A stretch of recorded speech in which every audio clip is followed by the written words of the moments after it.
जब सिकंदर भारत पर टूट पड़ा था, तब उस वक्त आचार्य चाणक्य वो बीड़ा उठाए थे। चंद्रगुप्त के रूप में उन्होंने अपने एक नेतृत्व खड़ा किया था और अखंड भारत का निर्माण किया था। और वो आवाज भी गुरुकुल से उठी थी, संतों के पास से उठी थी। वो आवाज भी तक्षशिला से नालंदा तक उठी थी और भारत सशक्त बना था, अखंड बना था। तो ये संस्कार हमें आज भी लेने की जरूरत है, ये शिक्षा हमें आज भी लेने की जरूरत है। लेकिन हम तो सत्संग से घर जाएंगे, इधर उधर की बातों में बह जाएंगे, इधर उधर लग जाएंगे। बस बच्चे को डॉक्टर बनाना है, इंजीनियर बनाना है, वकील बनाना है, बच्चे को राष्ट्रभक्त बनाना है, ये ख्याल ही भूल जाएंगे। आप उसे दुनिया भर की शिक्षा दीजिए, पर मूल में उसे राष्ट्रभक्ति, मातृ पितृ गुरु भक्ति की शिक्षा देना मत भूलना। ये अगर आपने दिया तो ये राष्ट्र पर कभी कोई उंगली उठा नहीं पाएगा। अगर हर बच्चे में वो राष्ट्रीयता आ जाए, अगर हर बच्चे में वो संस्कार आ जाए, तो आज हम जो कहते हैं कि हमारे युवा बिगड़ रहे हैं, वो कहाँ के हैं?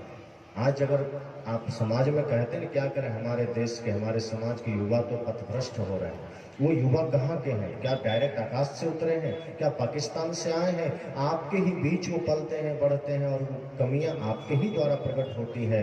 माता पिता थोड़े से ढीले होते हैं, थोड़े से शांत होते हैं, अपनी स्वार्थपरता के जीवन में लग जाते हैं, बच्चों के प्रति से थोड़ा ध्यान हटता है, आपके बच्चे का मार्ग बदल जाता है। वही बच्चे जिसमें शुभ लक्षण आ सकते थे, वो बच्चे जो देशभक्त बन सकते थे, वो देशद्रोही बन जाता है और आप कुछ कर नहीं सकते। इसलिए मैंने कहा, ये सदगुरु कबीर जैसे संत, या जो भी संतों की परंपरा में हमारे इस देश में संत हुए, उन्होंने दो प्रकार की बातें हमें बताई कि व्यक्तिगत जीवन में प्रेम, करुणा, सत्य, अहिंसा के साथ जियो, लेकिन जब मानवता के लिए जियो, राष्ट्र के लिए जियो, तो राष्ट्र धर्म को सबसे पहले रखना, राष्ट्र भक्ति को पहले रखना। और ये दायित्व तो हम सबका है, ये किसी एक का नहीं है।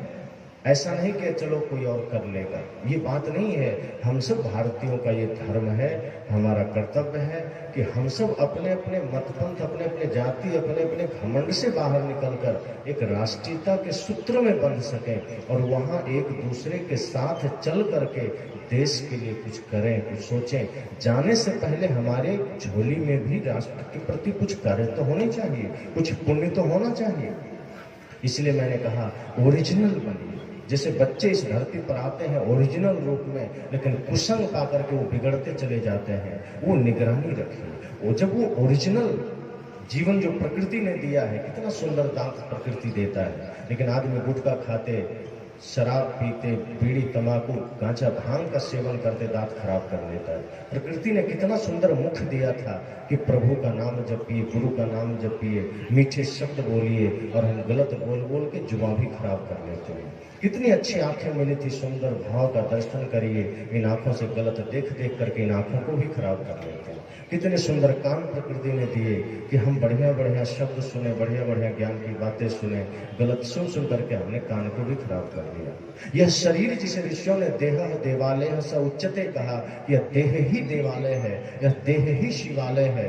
और जब अपने देह की ही पवित्रता का ख्याल आपने नहीं किया, तो बाहर के मंदिर की पवित्रता का ख्याल आप क्या करेंगे? जिसमें स्वयं परमात्मा बैठा है, जिसमें स्वयं शिव तत्व बैठा है, जब इस शरीर रूपी मंदिर ही आपका अपवित्र हो गया, इसी से गालियां निकल रही है, इसी से बुरे विचार निकल रहे हैं, इसी मन से आप किसी के लिए गलत सोच रहे हैं, तो कहाँ राष्ट्र की सेवा, कहाँ मानवता की सेवा? इसलिए ये भी जरूरी है। तो ये इस सत्संग के तरफ से ये आह्वान है सबके लिए कि हम सब निरंतर अपने जीवन में जागृत होकर जिए, क्योंकि सत्संग तो चार्जिंग पॉइंट है। आप कुछ देर के लिए आते हैं, अपने जीवन की बैटरी यहाँ से जोड़ते हैं, आप चार्ज होते हैं कि नहीं होते हैं, ये आपको सोचना है। जब मोबाइल आप बिजली में कनेक्ट करते हैं तो मोबाइल आपका कम से कम 24 घंटा न तो 12 घंटा तो चलता है। लेकिन जब आप यहाँ आते हैं और यहाँ अपने जीवन रूपी बैटरी को धर्म से जोड़ते हैं और आप रिचार्ज होकर के जाते हैं, और अगर 12 घंटे भी प्रेम में न जी सके, सत्य में न जी सके, भक्ति में न जी सके, राष्ट्र भक्ति में न जी सके, तो समझना कि इस धर्म रूपी नगरी में आने के बाद, इस धर्म के पावर हाउस में आने के बाद भी आपका कनेक्शन सही नहीं हुआ था, इसलिए जीवन की बैटरी डिस्चार्ज चली गई। इसलिए कोशिश करना कि यहाँ जब आप आए तो इस पावर हाउस से आपका कनेक्शन बढ़िया हो, ताकि यहाँ से जो ज्ञान की शक्ति आप में प्रवाहित हो, जो राष्ट्र भक्ति की शक्ति प्रवाहित हो, जो माता पिता गुरु भक्ति की शक्ति प्रवाहित हो, यूं कहें कि जो धर्म की शक्ति प्रवाहित हो, वो अच्छे रूप में आपके हृदय में जा सके, वो आपके दिल दिमाग में जा सके। तो यहाँ से एक संकल्प लेकर जाइए, और ये जब संकल्प आप लेंगे तो जो आप हैं वो ओरिजिनल आप रह सकेंगे, इंसान बनकर रह सकेंगे। और ये इंसान बनने की ही प्रेरणा इस मंच देता है। और इंसान जब आप बन सकेंगे, इंसानियत के भाव को जब आप जागृत कर सकेंगे, तो आपको अनुभव होगा कि ये जो हम मैं मेरा तेरा में हम जो जीते हैं ये व्यर्थ है। कितना अच्छा हो कि हम मानवता के लिए जी सकें, कितना अच्छा हो कि हम समाज राष्ट्र के लिए जी सकें। तो ये ओरिजिनल पहचान हमारी होगी। एक स्कूल में एक जांच अधिकारी गया जांच करने, वो जांच करने के लिए गया, चेक करने लगा।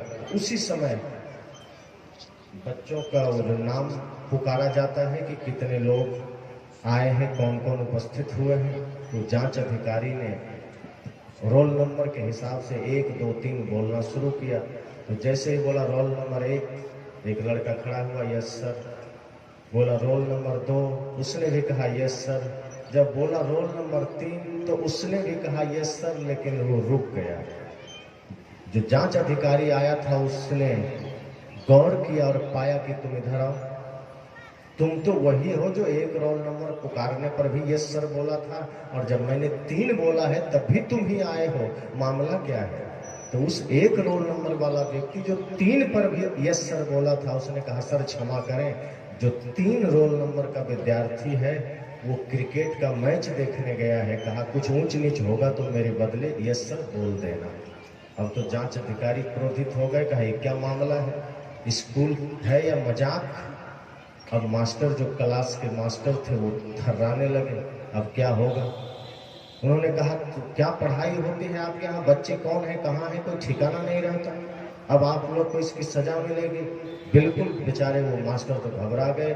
मास्टर ने कहा सर क्षमा करना, मैं भी इस क्लास का ओरिजिनल मास्टर नहीं हूँ, इस क्लास का ओरिजिनल मास्टर क्रिकेट का मैच देखने गया है, उन्होंने कहा था संभाल लेना, इसलिए सर क्षमा करना।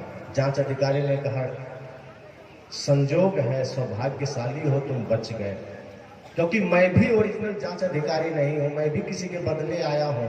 जो ओरिजिनल जांच अधिकारी है वो भी क्रिकेट का मैच देखने गया है, कोई ओरिजिनल था ही नहीं, तीनों डुप्लीकेट था, इसलिए बच गया।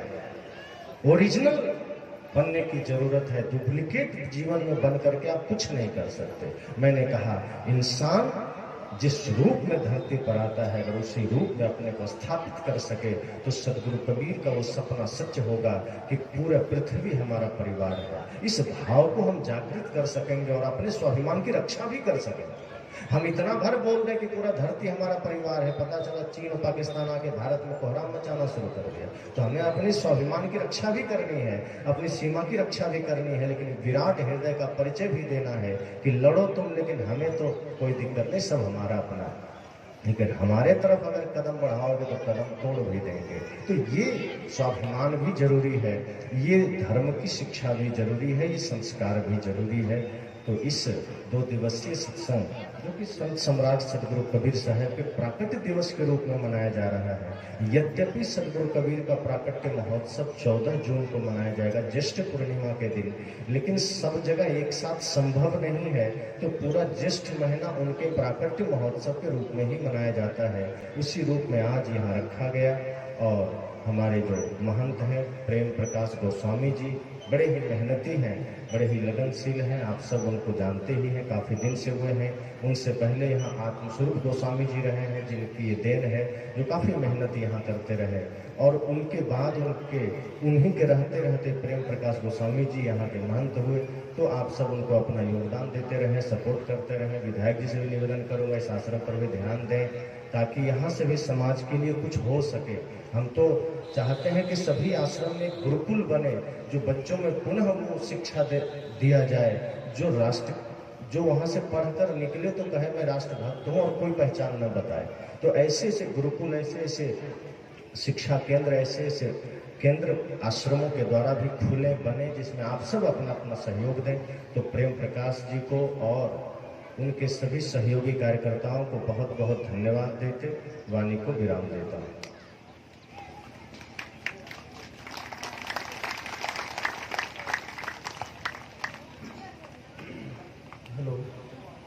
हेलो।